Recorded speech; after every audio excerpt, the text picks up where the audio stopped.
So our question for this week is this: why are married people valued above singles in the church today? That's a great question and one we want to look at in this episode. I can totally see where a young person is coming from asking this question. We've worked with college-age young people for years, and we've heard them share their complaints, grievances, their desires to be able to be a part of a church and be able to minister and impact, and just sometimes can't find their place. It's also this idea that culture paints that you have finally arrived in life if you're married and you have kids. How many times as a single young adult have you heard this? Are you married yet? Have you found somebody? Are you dating? I know sometimes you get so tired of hearing that question.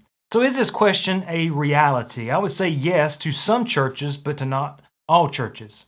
I would say yes to some people in the church, but not all people in the church. So in answering this question or discussing it, I want to be very careful not to assume this thinking on everyone, to stereotype all churches and all believers. But I can totally see where you're coming from because it's a real situation in life. And I think the evidence sometimes is seen from the outside or even from the young adult's perspective by what a church has for that age group. Do they have something? Do they not? Are they ministering to? Is there ways for them to get plugged in and so forth? And so sometimes that's the evidence that reveals that. But this should not be the case at all because everyone should be valued equally.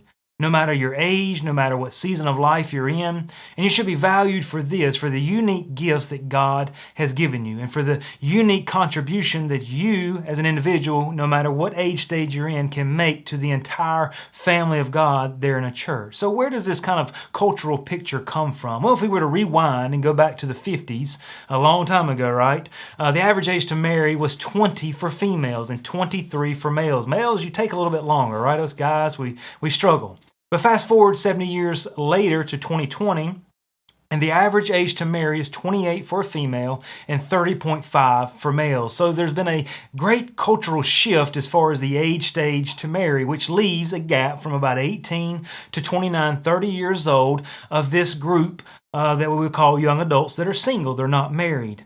And maybe some of the older generation would have this expectation right out of high school, you should just get a family, get married, start working, and so forth. But things have changed. And so maybe people put this pressure on purposely because they're an older generation, or maybe they're married and they think you need to step up to where I'm at, or maybe some people do it unknowingly just because the picture that culture paints. Can you think of anybody in Scripture that has been used mightily by God who was a single young adult?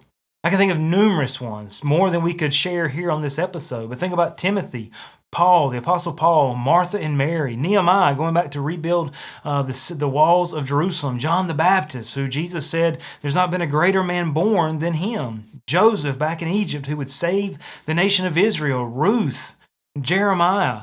You think about Daniel. Could God have used these people in the same way if they were married? Probably not, because God was able to use them for the stage and season of life. Some of them would marry, but some of them would not. Can I say this, that marriage is a God-ordained gift? But singleness also is a God-ordained gift. Singleness is a gift from God, just like marriage is. 1 Corinthians chapter 7 speaks to this.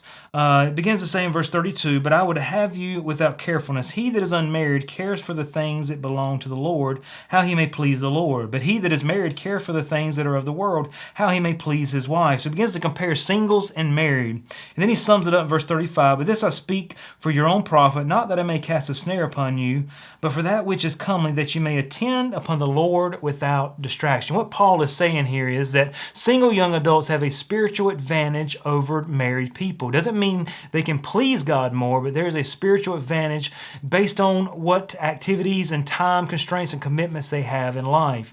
A married person has a husband has a wife and children possibly to take care of and support, while a single person does not. Now, a single person has their own set of issues and things they have to take care of, but it's different. And so God says here that they have a spiritual advantage in their life. And so as we think about this question, singles being valued less than married people, this is a question definitely the church needs to ask and answer for itself, because some churches are definitely missing a huge opportunity by having something and valuing this age stage. And as a single young adult, you need to work hard to show your value and to help eliminate or destroy this stereotype. And if you're a married person and you're listening, don't look down less on singles or expect for them to get married. And stop asking this question, right?